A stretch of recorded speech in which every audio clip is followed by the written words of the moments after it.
শ্রীরামকৃষ্ণ বলছেন, সাধুসঙ্গ কেমন জানো?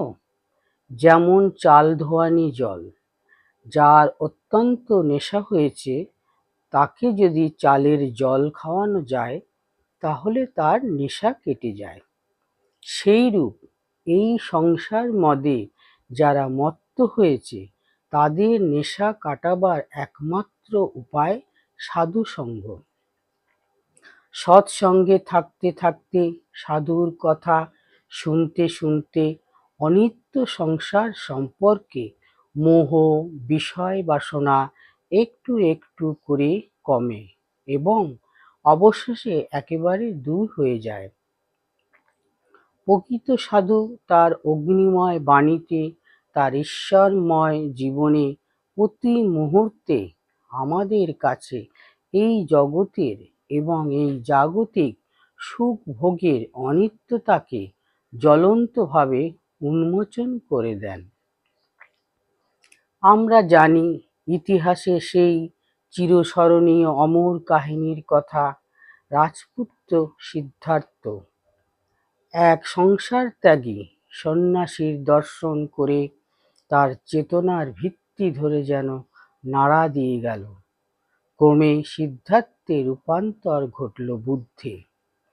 সন্ন্যাসী ঈশ্বরপুরীর অগ্নিময় সান্নিধ্য নিমাই পণ্ডিতের উত্তরণ ঘটাল শ্রী চৈতন্যে। নিঃসম্বল মহাত্মা রামকৃষ্ণের অপ্রতিরোধ্য সঙ্গ সংশয়ী নরেন্দ্রনাথকে রূপান্তরিত করল বিবেকানন্দে। পাষণ্ড জগাই মাধাই মদ্যপ গিরিশচন্দ্রের পরিবর্তনের কাহিনী আজ সর্বজনবিদিত। তাদের সকলের জীবনে সাধুসঙ্গের অমোঘ প্রভাব কিভাবে রূপলাভ করেছিল তা এখন কিংবদন্তিতে পরিণত হয়েছে। যে বাইজির গান শুনবেন না বলে যুবক সন্ন্যাসী বিবেকানন্দ ক্ষেত্রীরাজের বিনোদন সভা থেকে উঠে গিয়েছিলেন, সেই বাইজির মর্মস্পর্শী আরতিতে তিনি আবার ফিরে এসেছিলেন এবং বাইজির গানও শুনেছিলেন। সে কথা আমরা জানি, কিন্তু আমরা কজন জানি সেই বাইজির ঠিক পরের দিনের কথা? বাইজি ময়নাবাইকে আর কখনো কোনো গানের আসরে দেখতে পায়নি কেউ।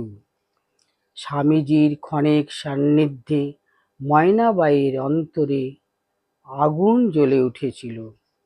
সেই অগ্নি শুদ্ধির ফলে বাইজি ময়নাবাইয়ের রূপান্তর হয়েছিল তাপসী ময়নাবাইয়ের, যেমন হয়েছিল অভিনেত্রী বিনোদিনীর সাধিকা বিনোদিনীতে শ্রীরামকৃষ্ণের পুণ্য স্পর্শে। মদ্যপ ও বারবণিতাসক্ত গিরিশচন্দ্র শ্রীরামকৃষ্ণের সংস্পর্শে এসেও মদ ও বারবণিতার আকর্ষণ রোধ করতে পারেননি। এজন্য কেউ কেউ শ্রীরামকৃষ্ণের কাছে অনুযোগও করেছিলেন। ঠাকুর তাদের বলেছিলেন, ওকে কি ঢোড়া সাপে ধরেছে, এ যে জাত সাপের ছোবল। পরবর্তী জীবনে গিরিশচন্দ্রের যে অতুলনীয় রূপান্তর ঘটেছিল তা তো সকলেরই জানা। সাধুসঙ্গ মানে তাই। সাধুসঙ্গের অনিবার্য ফল চেতনার অগ্নিশুদ্ধি।